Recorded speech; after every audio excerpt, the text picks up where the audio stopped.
Makanya kenapa bokap gue nyeritain kalau misalkan rumah itu emang bekas bunuh diri dan kamar yang gue tempatin itu tempat dia bunuh diri.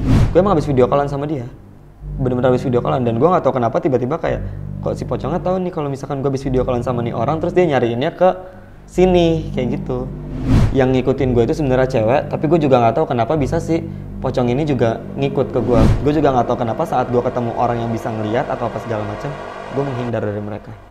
Karena sejujurnya gue juga nggak mau mereka hilang.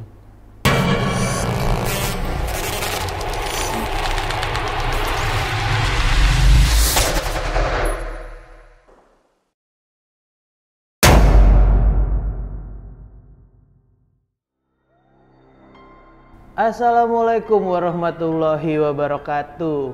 Selamat datang di Narasi Misteri.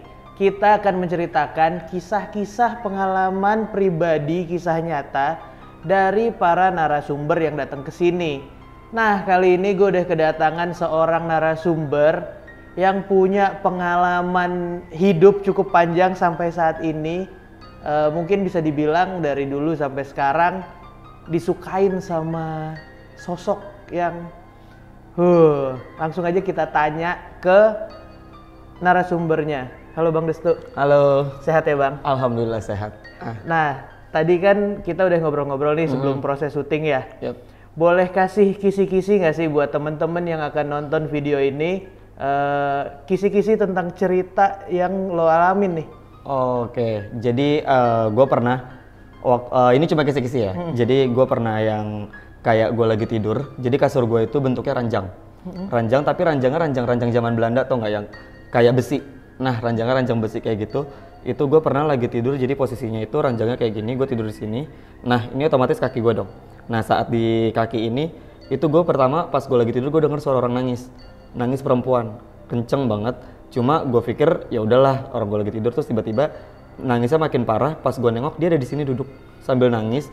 Dia tutup muka, bajunya lusuh banget, bajunya lusuh.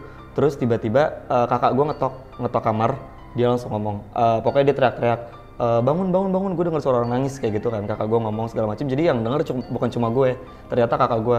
Jadi saat gue mau buka pintu, otomatis kan gue ngelewatin ini kan, itu nembus. Dan saat gue buka pintu, kipas angin gue waktu itu masih ditempel, jatuh, bener-bener jatuh. Terus ya udah, dari situ pas kakak gue nanya dengar suara orang tetangga, gue cuma bilang ada di kamar. Kayak Waduh, itu emang gila sih. nih lumayan keras ya yang Makanya, lo alamin ya. Nah itu dia. Nah, ya udah kita stop dulu sampai sini ya. Oke. Buat teman-teman yang mau denger cerita full dari kisah hidupnya Bang Destu, lo bisa tonton video ini sampai habis, jangan di skip. Lo tungguin sampai selesai. Ceritanya bakal seru banget. Nah, ya udah, buat kalian yang punya cerita juga, pengalaman pribadi, lo bisa DM ke Instagramnya Narasi Misteri atau email ke Narasi Misteri, ada di deskripsi yang ada di bawah.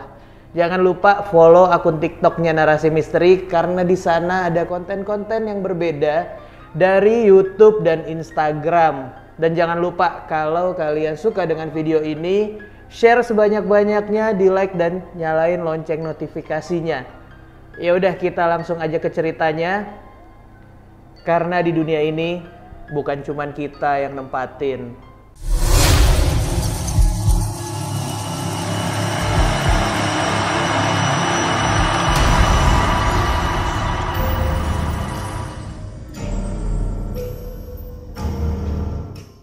Bang Destu, boleh diceritain gak sih nih awal mula lo ngerasain kisah lo ini nih? Oke. Jadi awal mulanya itu dulu tuh gue tinggal di Rawamangun. Gue tinggal di Rawamangun dan di situ ada gue tinggal itu di gang kan. Nah, dulu sebelum itu jadi gang, itu tuh rumah tuh katanya cuma kayak sawah atau apa. Nah, rumah yang gue tempatin ini itu bekas pabrik minyak. Katanya gitu. Sebelum sama bokap gue dibangun jadi rumah, dulu tuh itu bekas pabrik minyak segala macam. Cuma emang nyokap gue dari kecil udah tinggal di daerah situ, jadi kayak nyokap gue tau lah kalau itu bekas pabrik minyak segala macam kan. Nah terus gue dulu tuh sering banget kayak pas gue kecil itu gue pernah jadi gini, awal mulanya itu gara-gara mungkin gue pernah masuk ke dunia lainnya. Jadi waktu itu gue sempat waktu pas udah dibangun itu, Rumah itu udah dibangun jadi rumah gue itu 3 skat. Jadi skat pertama di sini, kedua di sini, ketiga di sini, dan di atas rumah gue itu kontrakan. Nah, jadi otomatis di depan rumah itu ada tangga. Ada tangga yang buat menuju ke kontrakan, tangga luar. Nah, jadi gue pernah main ke rumah kakak gue di belakang, gue punya pintu belakang rumah. Nah, di situ gue pernah, jadi gue pulang maghrib, terus abis itu gue ngetok-ngetok pintu rumah belakang gue karena dikunci, karena maghrib kan. Gue pulang maghrib, terus abis itu gue ngetok-ngetok, gue bilang assalamualaikum, ibu buka. Itu gue inget banget, gue kelas 4 SD. Nah, gue minta tolong buat dibukain tapi nggak ada jawaban. Cuma jadi di pintu belakang gue ini, di tangga ini, itu ada lorong buat ke depan. Jadi ada lorong kecil banget di samping rumah gue, itu buat jalan ke depan, buat ke pintu depan harusnya. Dari situ ada yang jawab, anak kecil, waalaikumsalam, kayak gitu. Awalnya dia ngomong gitu, gue pikir adik gue, karena gue punya adik satu kan, cowok juga, dan emang suaranya cowok. Terus gue bilang, lo siapa? Gue gituin kan. Terus dia tetap ngomong, waalaikumsalam, sini. Dia ngomong kayak gitu kan. Terus gue tetap ngetok-ngetok rumah gue kan. Gue tok, ibu assalamualaikum gitu kan. Terus dia ngomong, sini ikut. Terus gue bilang, Fadli ya? Dia nggak jawab, dia tetap ngomong, sini ikut. Karena adek gue namanya Fadli kan. Terus habis itu pas gue ngikutin dia jalan, otomatis kan ke arah tangga yang luar buat ke arah kontrakan. Itu nggak tahu kenapa, kan harusnya ada lampu depan segala macam. Lampunya mati, bener-bener mati, dan gue nggak tahu gue di mana. Jadi di bawah tangga itu jadi kayak luas, harusnya sempit, itu luas, dan di situ banyak banget anak kecil lagi main banyak banget. Terus gue cuma ngomong, ini siapa? Gue gituin kan. Terus dia ngomong, ini teman-teman, kata dia gitu kan, sini main. Dan itu muka anak kecilnya tuh nggak kelihatan, jadi karena gelap, tapi gue bisa ngelihat anak kecil kayak pada main tuh di situ. Nah, terus karena gelap kan, gue cuma ngomong kayak, enggak, gue nggak punya temen yang mukanya kayak gini gitu kan, segala macam. Dan ini kan rumah gue ngomong kayak gitu karena tangganya masih bisa kelihatan. Tapi yang gue lihat itu tangganya, di bawah tangga itu jadi luas banget, banyak banget anak-anak kecil. Terus tiba-tiba pas udah kayak gitu, baru nih nyokap gue buka pintu terus sambil teriak, masuk Andi, kayak gitu doang. Nah, gue nengok ke nyokap gue udah hilang gitu aja tuh merekanya hilang kan. Udah dari situ gue mikir kayak, oh, gue tadi nggak ada di rumah gue sebenarnya, kayak gitu. Nah, udah dari situ mulai berjalannya waktu, gue sering ketemu sama teman-teman gue mungkin yang bisa ngelihat juga. Dia sering bilang katanya gue emang ada yang ngikutin. Nah, yang ngikutin gue ini adalah sosok perempuan, cantik banget katanya, suka dandan, suka ini segala macam. Dan gue juga nggak ngerti sih, sampai di rumah gue itu ada satu makhluk yang bisa disebut pocong lah. Satu makhluk pocong suka sama si perempuan yang ada di gue. Jadi yang ngikutin gue itu sebenarnya yang perempuan. Yang ada di gue itu yang sebenarnya perempuan. Cuma si pocong ininya emang suka sama yang ngikutin gue, makanya dia sering nyari-nyari gue atau apa segala macem kan. Pernah ada kejadian di mana gue waktu itu sempet event di salah satu di PRJ lah, gue pernah event di PRJ. Terus pulang dari PRJ itu gue main dulu ke tongkrongan gue kan. Nah, temen rumah gue pernah waktu itu video call. Jadi saat gue pulang itu temen gue video call ngobrol-ngobrol. Nah, temen gue ini ngontrak di atas rumah gue yang di kontrakan atas. Nah, dia punya saudara dan saudaranya itu emang bisa ngelihat. Jadi mereka berdua ngontrak di tempat gue. Terus habis itu saat gue habis video call sama mereka, tiba-tiba si saudaranya ini ngomong, masuk, kata dia gitu kan, masuk buruan. Terus temen gue nanya dong, kenapa? Ntar gue jelasin di dalam. Akhirnya pas mereka ke dalam, terus dia ngomong, ada pocong di tangga. Dia ngomong kayak gitu kan, ada pocong di tangga. Terus temen gue bilang, hah? Terus kenapa, apa hubungannya, kayak gitu kan. Terus si temen gue bilang, pocongnya nyari Andi. Gue biasa dipanggil Andi, ya kan, pocongnya nyari Andi. Terus bingung dong, temen gue bingung kenapa nyari. Terus ternyata emang dia bilang, iya karena Andi belum pulang, makanya dia nyariin Andi kemana. Dan dia tahu si saudaranya temen gue ini bisa ngelihat, makanya dia nyamperin si saudara temen gue, karena dia tahu gue belum balik, kayak gitu. Sampai akhirnya gue dichat-chatin, disuruh pulang segala macam. Udah, gue balik. Gue maksudnya kayak takut kenapa-napa di merekanya kan, karena mereka berdua emang nggak tahu. Jadi ya udah, akhirnya gue balik ke rumah kayak gitu. Terus pengalaman gue lagi itu pernah kayak di rumah. Jadi emang rumah gue itu emang agak lembab kan. Rumah gue itu emang agak lembab, terus nggak ada jendela-jendela keluar sama sekali, nggak ada jendela-jendela keluar sama sekali. Dan biasanya teman-teman gue itu kalau misalkan main ke rumah itu emang suka ngeluh kayak merinding atau apa segala macam, bahkan sampai nggak ada yang berani buat masuk rumah. Jadi temen gue itu, gue pernah sama temen gue, jadi di kamar gue ini kan, jadi kalau misalkan kita naik tangga itu di sebelah kanan itu kamar gue. Jadi di kamar gue itu, di samping kamar gue ada kamar mandi. Jadi pernah suatu itu temen gue lagi main ke rumah, terus tiba-tiba dia numpang ke kamar mandi gue, dan gue di kamar dong, berarti gue di kamar. Terus gue berdua sama-sama dengar suara teriakan cewek kenceng banget. Itu cewek teriak, bener-bener teriak. Gue pikir dia nggak denger, gue pikir gue doang, karena emang gue ngerasa ya ada lah, cuma gue emang nggak pernah mau pedulin itu kan. Terus tiba-tiba gue keluar kamar, gue pikir temen gue yang cewek ini teriak nih dari kamar mandi. Terus dia juga keluar langsung buru-buru dari kamar mandi, sambil gue barengan nanya kenapa kayak gitu. Dan itu di rumah nggak ada siapa-siapa. Jadi rumah gue karena 3 skat, jadi keluarga gue lagi ada di yang sini kan. Jadi gue kamar gue di atas yang di skat kedua kayak gitu. Terus pernah juga waktu itu kakak gue lagi nonton TV di kamar gue. Terus tiba-tiba ada suara gumprangan kaca. Lo tau gak, kayak kaca dipukul der kayak gitu, itu kenceng banget. Kakak gue nggak pecah dan nggak ada kaca yang dipukul. Kakak gue langsung turun ke bawah, dan di bawah itu lagi rame keluarga gue, tapi nggak ada yang denger. Tapi kakak gue denger. Nah udah dari situ baru tuh. Nah kenapa gue ngerasa gue suka diikutin sama si perempuan ini, karena banyak banget teman-teman gue yang bilang kalau emang ada sosok perempuan yang ngikutin gue dari dulu. Jadi rumah gue dulu itu bekas pabrik minyak, yang dimana salah satu, mungkin gue nggak tahu sih, gue dengar cerita dari bokap gue, salah satu pegawainya atau salah satu dari anaknya atau siapa pernah bunuh diri di situ, gantung diri di kamar yang gue tempatin waktu gue kecil. Jadi dia bunuh diri di situ. Nah dulu gue emang suka banget main di kamar itu sendiri. Gue nggak, maksudnya kayak dulu gue emang agak menyendiri lah gitu kan. Gue suka banget main di kamar itu sendiri segala macam, sampai akhirnya pas gue gede, terus gue sering ketemu sama banyak orang segala macem, banyak yang bilang kalau misalkan gue diikutin sama si cewek ini kayak gitu. Tapi yang sering muncul di gue itu bukan si cewek ini, justru malah si pocongnya.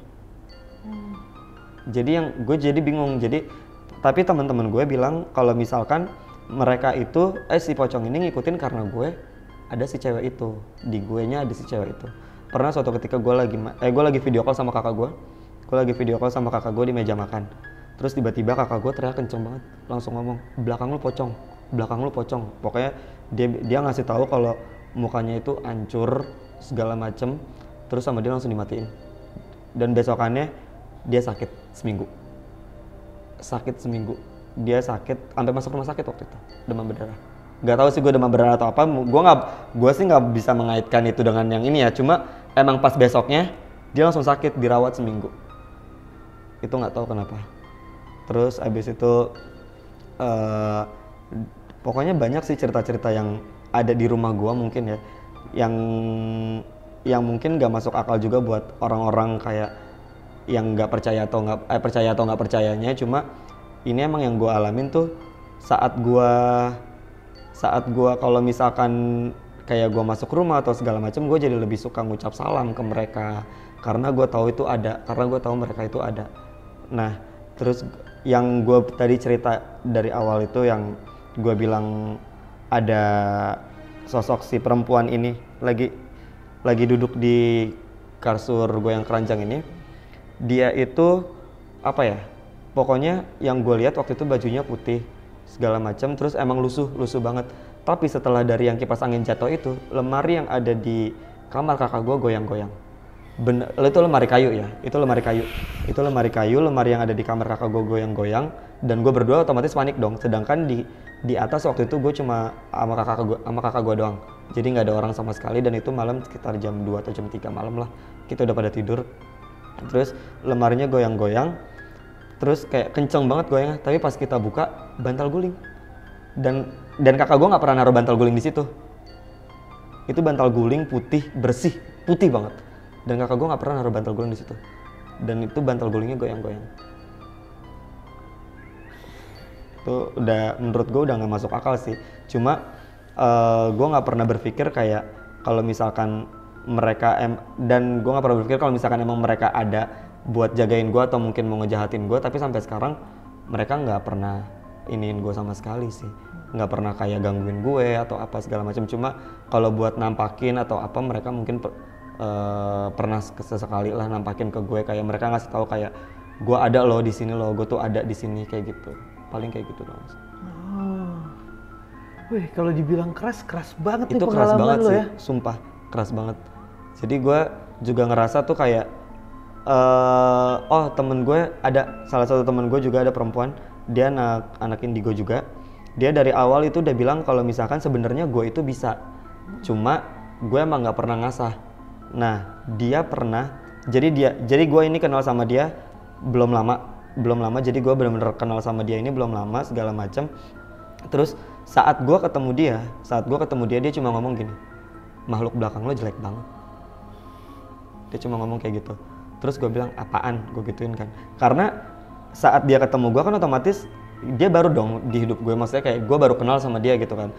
Dan sebelumnya emang teman-teman gue yang lainnya tuh udah pernah bilang kalau misalkan emang gue ada yang ngikutin, cuma kan dia belum pernah lihat sama sekali dong. Dan gue percaya kenapa, karena saat dia ngomong makhluk yang di belakang lo jelek banget, gue langsung nanya emang apaan, pocong. Dia cuma ngomong gitu dong, pocong. Terus ya udah dari situ gue tahu kayak oh ya udah yang ngikutin gue emang pocong kayak gitu. Berarti ini semua orang yang sempat ngelihat sosok yang ada di belakang lo, tanpa disadarin semuanya punya penglihatan yang sama kalau itu semuanya pocong. Iya. Orang-orang yang berbeda dan nggak saling kenal. Dan orang-orang yang berbeda dan nggak saling kenal itu bilang mereka yang ada di belakang gue itu pocong. Dan gue herannya karena gini, yang bilang, maksudnya gue pernah ada juga yang bilang yang ngikutin gue itu sebenarnya cewek, tapi gue juga nggak tahu kenapa bisa sih pocong ini juga ngikut ke gue. Mungkin ya benar kata orang-orang karena si pocong ini suka sama yang cewek di belakang gue karena emang katanya cantik banget. Dia bilang kayak gitu, emang cantik banget. Jadi sampai sekarang gue juga ngerasa kayak ya udah kalau emang mereka ada atau mereka mau bareng gue juga nggak masalah. Gue menepis lah, gue menepis itu. Kalau misalkan emang mereka mau bareng, selagi mereka nggak ganggu gue, selagi mereka nggak iniin gue, ngapa-ngapain gue nggak peduli. Dalam kayak fisik gitu. ya maksudnya, iya, ya, dalam fisik. sakit atau iya, apapun bener. ya. Iya bener. Dalam fisik, dalam sakit atau apapun, saat mereka nggak ganggu gue nggak peduli sih. Sebenarnya kayak gitu. Coba kita urut dari awal nih Bang ya. Yang paling pertama lo ngerasain nih di lorong sebelah rumah lo itu yang tembusan dari depan ke belakang, itu kondisi malam-malam di saat mati lampu itu? Maghrib. Oh, menjelang maghrib. Jadi menjelang malam. Jadi saat yang di lorong itu tuh emang pas gua ngetok pintu rumah itu emang lagi azan maghrib sebenarnya. Itu lagi azan maghrib. Ya? Iya, udah agak-agak gelap. Jadi mungkin nyokap gue juga nggak kedengeran kali kalau gua ngetok kan segala macam. Cuma si anak kecil ini dari ujung lorong ini tuh langsung ngomong kayak Waalaikumsalam, sini dari situ. Terus gua akhirnya gue berani buat ngikutin mereka, udah tiba-tiba langsung lampu mati. Harusnya di depan, kalau misalkan gue ke depan rumah gue itu lampu nyala kalau misalkan malam. Dan nggak mungkin segelap itu dan ya kalau segelap itu. Kalaupun lampu yang di tengah situ mati. Nah itu dia, nggak mungkin segelap itu sama sekali. Tiba-tiba full gelap dengan banyak anak kecil ini. Iya, banyak anak kecil lagi main dan nggak tahu kenapa di bawah tangga rumah gue ini yang harusnya emang cuma ya gimana sih, kalau bawah tangga itu kan kayak kecil banget kan, itu jadi luas banget. Lorong cuma lewat doang iya, lah ya. Itu jadi ada beberapa banyak banget anak kecil. Rame banget di situ. Dan gue pikir tadinya yang manggil gue itu adik gue, karena adik gue emang cuma beda setahun lah sama gue kan. Jadi mungkin saat kecil emang agak sama, cuma bukan ternyata. Sampai akhirnya nyokap gue buka pintu, teriak manggil gue, di situ baru gue sadar. Kalau misalkan yang gue lihat itu ya emang nggak ada sebenarnya, kayak gitu. Dan ya mendadak sadar aja tuh ya nyokap lo mendadak manggil sadar, ya. Tapi nyokap lo bisa tahu hal-hal yang kayak gitu atau nggak tahu? Jadi juga? Di keluarga, kalau di keluarga gue itu semuanya penakut Bang. Jadi nggak ada, jadi mereka nggak ada, sebenarnya nggak ada yang bisa ngeliat juga, nggak ada yang punya keturunan apapun sama sekali. Cuma emang mereka tahu di rumah itu emang banyak sebenarnya. Di rumah gue itu emang banyak banget. Jadi tapi mereka kayak ya udahlah mau gimana kayak gitu. Jadi kalau misalkan rumah gue mati lampu atau rumah gue apa kayak misalkan ada kejadian-kejadian aneh, ya mereka takut ya takut, cuma ya udah mereka cuma sadar ya udah mereka ada di situ kayak gitu. Cuma yang mereka tahu kayak gue kan sering cerita juga sama nyokap gue atau sama bokap gue, ya makanya kenapa gue bisa bilang di situ ada bekas pembunuhan, bukan pembunuhan, bunuh diri si perempuan ini, karena gue pernah cerita sama bokap gue. Jadi di kamar gue yang dulu itu di depannya itu ada tangga, jadi ada tangga warna kuning kalau nggak salah. Gue sering cerita ke bokap gue sering lihat si cewek ini duduk di tangga setiap jam 3 pagi saat gue tidur. Makanya kenapa bokap gue nyeritain kalau misalkan rumah itu emang bekas bunuh diri, dan kamar yang gue tempatin itu tempat dia bunuh diri kayak gitu. Berarti rumah lo ini yang dulunya pabrik ini itu jauh sebelum lo lahir? Jauh sebelum gue lahir. Tapi ini cerita dari bokap lu doang atau emang warga sekitar pun tahu kalau itu dulunya pabrik sebelum warga sekitar pun tahu, karena emang nyokap gue kan juga dari kecil udah di situ. Jadi selain ada pabrik minyak di situ, ada juga perumahan warga. Nah nyokap gue emang dari kecil udah tinggal di situ kayak gitu. Jadi emang lo ada rumah di situ yang sebelahnya pabrik minyak gitu? Iya, ada rumah sebelahnya pabrik minyak. Sebelum akhirnya sama bokap gue mungkin karena bangkrut kan, terus bokap gue dibeli si tanah pabrik minyak ini dijadiin buat rumah gue yang sekarang. Kayak gitu. Nah, ada yang bunuh diri ini dari entah karyawan atau apa yang ada di pabrik minyak ya, itu? Itu dia. Jadi bokap gue nggak cerita, atau tetangga-tetangga gue lah nggak cerita kalau misalkan yang bunuh diri ini entah anaknya yang punya pabrik minyak ini atau mungkin karyawannya atau siapanya, nggak ada yang cerita. Cuma mereka taunya emang di tempat itu pernah ada yang bunuh diri perempuan kayak gitu. Yang sekarang ada di kamar lu karena yang sekarang ada di kamar. Nah, karena di situ posisinya. Cuma nggak tahu kenapa, ya mungkin dianya juga, gue nggak tahu sih si perempuan ini juga mungkin senang sama gue atau gimana, makanya dia ngikutin gue sampai akhirnya jadi merembet nih. Si pocongnya suka sama si perempuan ini, jadinya dia ngikutin gue juga kayak gitu. Jadi kalau misalkan kemanapun gue pergi, si pocong ini selalu nyariin gue. Oh, gue pernah juga. Jadi yang temen gue yang gue bilang baru kenal ini, yang ada perempuan ini yang dia langsung bilang itu makhluk jelek banget segala macam. Gue nggak pernah kontak-kontakan selama 6 bulan. Selama 6 bulan gue nggak pernah chat-chatan, gue nggak pernah ketemu, gue nggak pernah, pokoknya nggak pernah berkomunikasi lah.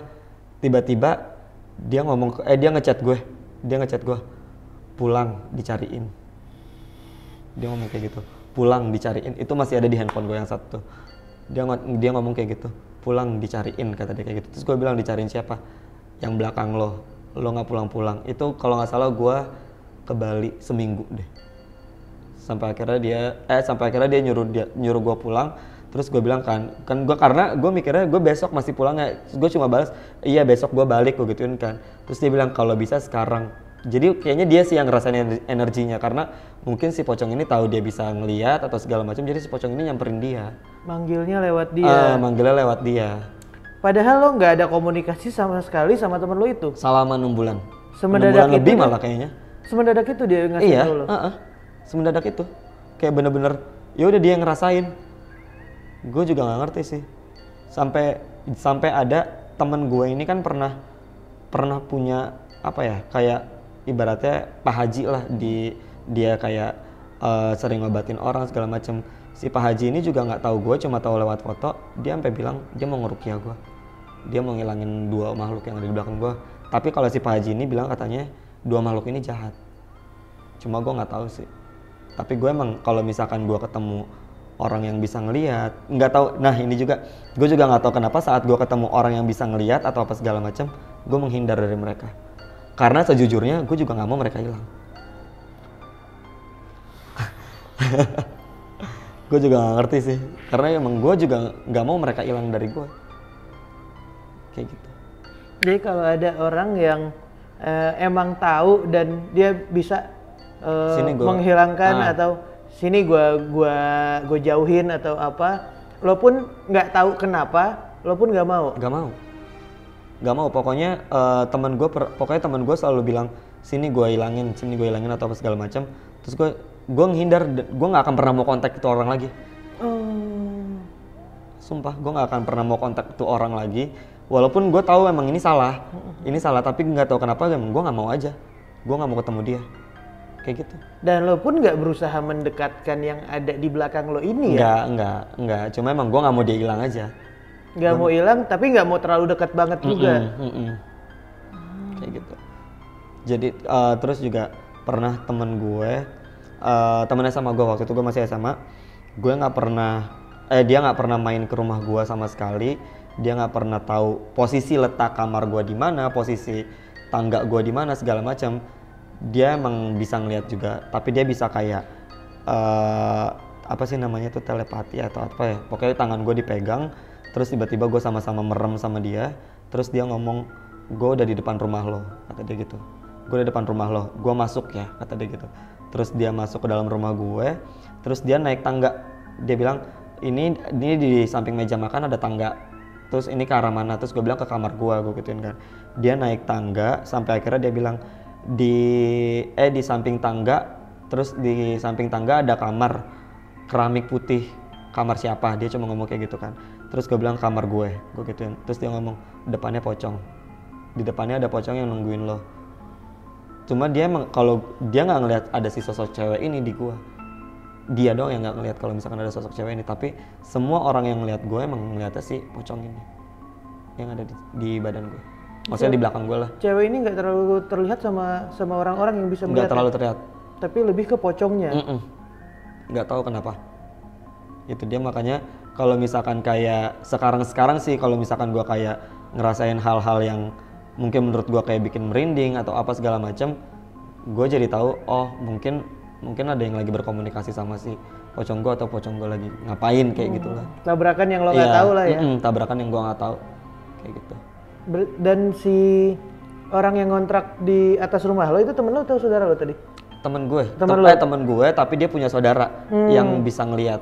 Dan dia pun jadi warning buat lo kalau lo lagi nggak pulang-pulang atau apa, karena dia pun dicariin. Iya, dia pun dicariin dan gue pun juga. Dan tapi awalnya dia itu baru ngontrak itu cuma baru sebulan dan otomatis kan dia nggak tahu gue, Jadi saudara temen gue ini kan nggak tahu gue siapa. Cuma tiba-tiba belum kenal gue. Cuma tiba-tiba dia bisa nyebutin nama gue. Si Andi suruh pulang.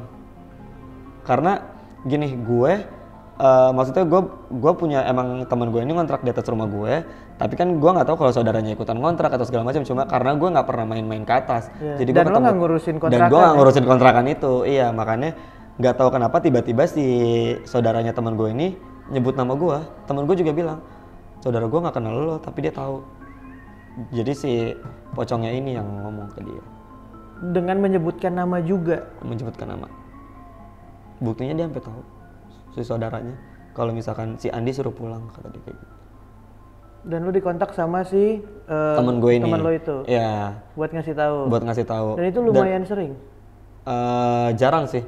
Tapi emang seringnya itu mungkin kalau misalkan kalau ada teman-teman gue yang lagi sama orang-orang yang mungkin bisa ngeliat atau segala macam. Karena emang sebelum banget gue dicariin itu yang sama saudaranya itu, gue emang habis video callan sama dia. Bener-bener habis video callan, dan gue nggak tahu kenapa tiba-tiba kayak kok si pocongnya tahu nih kalau misalkan gue habis video callan sama nih orang, terus dia nyariinnya ke sini kayak gitu. Makanya dia langsung kaget, dia pun juga kaget. Itu buat temen lo itu juga nggak jadi takut ngontrak di tempat lo atau gimana? Oh enggak, karena mungkin kalau menurut gue ya, gue sih nggak pernah dengar cerita dari mereka yang ngontrak di atas rumah gue. Tapi emang kebanyakan adanya semua ada di dalam rumah gue. Oh, ya, salah satunya aja kebetulan ada yang bisa ngelihat, yang lo nggak tahu, dia yang dikasih warning buat ngasih tahu lo gitu aja. Iya bener. Cuman buat yang lainnya pun nggak digangguin atau apalah ya. Iya, nggak ada yang digangguin. Sebenarnya sih kalau misalkan untuk digangguin emang enggak ya. Cuma emang mereka mereka cuma warning dikit-dikit doang, kayak kalau gue belum pulang atau gue kemana. Di saat itu di saat lo lagi nggak pulang berapa hari atau agak lama lah. Kayak gitu. Kangen mereka ya? Kangen, mereka emang agak kangen kayaknya sih. Gue juga nggak ngerti. Padahal maksud gue kalau di rumah ya gue ngelakuin hal biasa aja, kayak ya gue tidur, makan segala macem. Gue nggak pernah berkomunikasi juga sama mereka. Cuma nggak tahu kenapa kalau setiap gue lagi nggak ada aja gitu, ada orang yang hubungin gue kayak dicariin kayak gitu, pasti. Dan itu pun rata-rata orang-orang yang bisa ngelihat. Kayak gitu. Dan yang salah satunya nih yang lemari kakak lo sampai goyang-goyang tuh, itu lemarinya lemari kayu atau Lemari apa? kayu. Lemari kayu jati kalau nggak salah deh itu. Berat Lemari dong. kayu. Iya, harusnya berat dong. Dan itu kakak gue tidur sendiri dan kakak gue nggak pernah naro guling di situ. Tiba-tiba aja lemarinya tuh goyang-goyang. Karena emang sebelumnya kita dengar suara orang nangis, terus gue buka pintu, gue nembusin si makhluk ini nih, gue nembusin. Pas banget gue buka pintu tuh kipas angin di kamar gue kan ditempel, itu jatuh. Di momen yang sama dengan ada sosok yang lagi di kamar lo? Iya. Di momen yang sama? Di momen yang sama. Jadi gue buka pintu karena kakak gue ngetok-ngetok kan, karena kakak gue juga denger suara orang nangis. Kakak gue ngetok-ngetok, saat gue buka pintu kayak gini, kipas angin langsung brak, jatuh ke bawah. Itu gue nggak tahu kenapa. Terus akhirnya kakak gue bilang ada orang dengar suara nangis segala macam. Gue bilang di kamar. Cuma saat gue ngelihat sama kakak gue udah nggak ada orang. Yang nangis itu? Udah nggak ada yang nangis. Baru tiba-tiba langsung suara lemari goyang. Itu lemari berhenti goyangnya sampai apa? Sampai kita buka. Karena gue bukan yang nggak percaya atau takut atau gimana, cuma emang ya udah. Jadi gue juga gue penasaran. Jadi saat gue buka isinya guling, jadi lemarinya berhenti goyang. Di saat dibuka? Di saat gue sama kakak gue ngeliat itu guling. Di saat gue dan kakak gue ngeliat itu guling, lemarinya berhenti.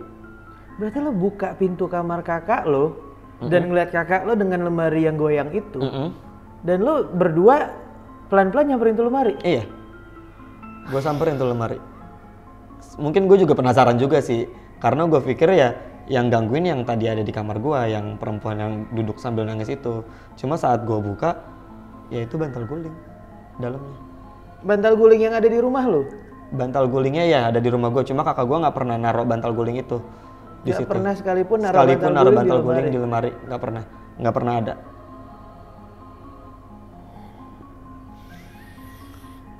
Itu sih. Gue nggak bisa ngebayangin sih, gue ngelihat lemari goyang. Nah itu dia. Lemari goyang, apalagi itu lemari jati ya, yang udah pasti lemari jati buat mindahin pun berat ya. Harus butuh berapa orang kan yang harus mindahin, dan ini goyangnya benar-benar kenceng banget. Goyang gitu. Geter. Jadi saat geter itu bener-bener ya gue sama kakak gue panik dong. Jadi akhirnya gue samperin kakak gue di belakang gue. Pas gue buka ya udah guling aja. Dari situ gue baru percaya kalau misalkan emang ada hubungannya nih si cewek ini sama si pocong ini gitu. Cuma gue nggak pernah mau berkomunikasi aja sama mereka. Berarti yang di kamar yang lo tembusin itu si cewek, sedangkan yang di posisi lemari ini nggak tahu itu apa? Nggak tahu apa. Itu posisinya di kamar kakak gue di sebelah gue. Keras ya perjalanan ya. Parah. Cuma emang untungnya kayak bokap gue atau nyokap gue atau adek gue, mereka mungkin cuma digangguin hal-hal kecil kayak ya suara orang lari lah atau suara orang ketawa gitu-gitu doang. Bertahun-tahun di rumah gua. Sampai terbiasa Ya. Sampai terbiasa. Jadi kayak saat kalau misalkan ada orang lari atau ada orang apa atau mindahin meja kayak gitu, nyokap gua cuma bilang ya udah biarin aja kayak gitu. Gila. Dan lo sampai sekarang pun nggak mau apa yang ada di belakang lo itu pergi, dan lo pun nggak mau mendekatkan mereka untuk terlalu dekat juga. Iya. Biarin aja begini seperti pada biasanya. Yap, benar. Biarin aja begini, dan itu dia gue yang nggak gue tahu kenapa setiap gue ketemu orang-orang yang nyuruh mereka pergi tuh gue selalu menghindar, gue nggak tahu kenapa. Dan berarti kayak tadi lo bilang, beberapa orang pun lo kayak nggak mau ngeliat mukanya, nggak tahu kenapa juga. Misalnya kayak entah dia kuat, entah dia ada apa yang lo nggak tahu. Di beberapa orang lo pun nggak mau ngeliat mukanya itu orang. Nggak mau. Pokoknya gue kalau misalkan ada teman gue yang bilang kayak gitu atau apa, terus teman gue satunya lagi mungkin kayak nyaranin, yaudah lo coba aja gini-gini. Bersihin atau apa? Iya, gue nggak mau. Lo nggak tahu kenapa nggak mau aja lagi berhubungan sama itu orang. Dan yang bilang sama gue itu yang teman gue cewek ini yang gue bilang 6 bulan gue nggak pernah kontak-kontakan, tiba-tiba dia ngabarin gue segala macam. Itu dia yang bilang katanya ya emang guanya nurutnya juga sama yang si cewek ini, sebenarnya si cewek ini yang nggak mau. Tapi ya mungkin kebawa ke guanya, tapi emang gua nggak tahu. Ibaratnya kayak hati lo connect-nya sama si yang cewek Iya, inilah ya, yang bikin lo jadinya kayak nggak mau lepas atau dia pun nggak mau lepas dari lo. Bener. Gitu. Gila Bang Destu, panjang nih cerita lo ya. Panjang banget sebenarnya, kalau misalkan gue ceritain satu-satu mungkin nggak akan cukup lah. Cuma emang yang gue alamin itu yang menurut gue paling epic-epicnya aja sih. Sampai yang gue gue pernah tidur di kamar gue. Jadi itu benar-benar kayak film horor. Jadi gue tidur, tapi karena emang kasur gue ranjang, dari bawah itu gue ada yang giniin. Jadi kasur gue keangkat. Jadi dari bawah nih tiba-tiba ada yang dek 3 kali. Kedorong? Itu iya, saat gue matiin lampu ya. Jadi dan karena emang guanya biasa aja, gue cuma bilang jangan iseng. Gue cuma ngomong kayak gitu, jangan iseng, gue mau tidur. Gue nyalain nih ya lampu gue gituin kan. Terus gue nyalain lampu, gue nengok ke bawah ranjang, nggak ada apa-apaan. Terus gue bilang jangan kayak gitu, gue mau tidur, gue nggak bisa tidur nyalain lampu. Gue ngomong kayak gitu kan. Terus gue matiin lah lampu, gue belum merem, langsung dek lagi 3 kali. Sampai akhirnya yang ketiga gue bilang gue nyalain lampu deh, gue nggak bisa tidur kayak gini, gue gituin. Akhirnya lo nurutin dia? Nurutin buat nyalain, gue nyalain lampu akhirnya. Karena gue nggak bisa kalau misalnya jadi yang ketiga itu juga sama, gue belum merem, tiba-tiba dia dari bawah langsung dek keangkat gue, bener-bener kasurnya keangkat, dek gitu. Dorongan fisik langsung kan? Akhirnya gue ya udah gue mutusin buat nyalain lampu. Gue nggak mau tidur, kalau misalkan gue tidur masih tetap digangguin. Gitu. Jadi yang tadinya lo nggak mau tidur pakai lampu, akhirnya lo mengalah biar ya udah yang penting tidur gue nggak digangguin aja. Iya kayak gitu. Tapi gue pun nggak keluar dari kamar itu, enggak. Gue nggak keluar, gue nggak turun. Maksudnya gue nggak keluar dari kamar itu, gue nggak takut. Nggak kabur? Nggak kabur ya, gue nggak kabur. Ya udah, gue lebih milih buat ya gue nyalain lampu aja. Kayak karena gitu. Itu pun kamar ya kamar lo. Iya, ya? kamar gue dan gue tahu dianya ada, jadinya ya udah kalau emang mau nemenin atau apa segala macam ya udah gitu loh, tapi nggak usah ganggu kayak gitu. Oke, berarti ibaratnya kayak ya udah gue hormatin keputusan lo yang lo nggak mau matiin lampu. Ya udah, yang penting lo jangan gangguin gue. Kita sama-sama enak nih. Iya. Oke, harus saling ngerti juga ya. Itu dia, harus sama-sama ngerti apa yang dia mau sama apa yang gue mau. Mungkin nanti kalau lo ada cerita lain dan teman-teman juga mau diceritain, boleh ya, momen-momen lain bisa banget ya cerita ya. Bisa banget. Gue yakin lo pasti ngalamin banyak banget hal sih, nggak cuma di rumah ya? Gue. Iya, nggak cuma di rumah gue, saat gue pergi kemanapun juga gue banyak cerita juga yang mungkin menurut gue itu emang udah epic banget sih, parah. Bang Destu, terima kasih banyak ya. Iya. Udah mau cerita di Narasi Sama-sama. Misteri. Gue boleh tahu nggak Instagram lo apa tuh? Destu Andi Fauzi. Oke, nanti ada di bawah sini nih buat yang mau tahu. Mungkin tak mau tahu ke aktivitas Bang Destu gimana. Siapa tahu ke share juga tuh teman-teman yang nggak kelihatan. Aduh. Oke. Janganlah ya. Janganlah ya. Mungkin bisa nih ntar dari si ceweknya atau si pocongnya nge-share ke teman-temannya. Bang Destu, makasih banyak udah mau cerita di Narasi Misteri ya. Thank you juga. Buat kalian yang suka sama ceritanya, kisah pengalaman hidupnya Bang Destu, lo bisa share video ini sebanyak-banyaknya dan jangan lupa subscribe dan nyalain lonceng notifikasinya. Dan buat kalian yang punya cerita-cerita pengalaman pribadi, lo bisa DM ke Instagramnya Narasi Misteri atau kirim email ke info.narasimisteri yang ada di bawah sini. Dan jangan lupa buat follow akun TikToknya Narasi Misteri karena di sana ada konten-konten yang berbeda dari konten-konten yang ada di YouTube dan di Instagram. Ya udah, kalau gitu Narasi Misteri pamit karena di dunia ini bukan cuman kita yang nempatin,